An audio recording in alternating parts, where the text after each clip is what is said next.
Penangkapan ular sanca batik sepanjang 3 meter berlangsung dramatis tanpa didampingi petugas animal rescue.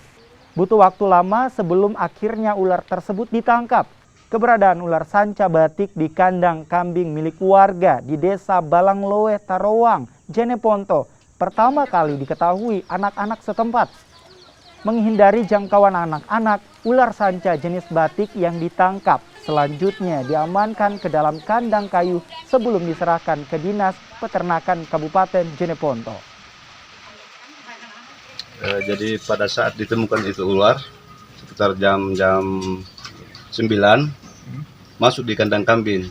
Jadi anak-anak pada berteriak untuk panggil orang-orang dewasa termasuk saya. Sampai di sana saya lihat betul dia masuk di kandang kambing, tapi belum ini. Tapi sudah pasti ada tujuan untuk untuk memangsakan kambing begitu.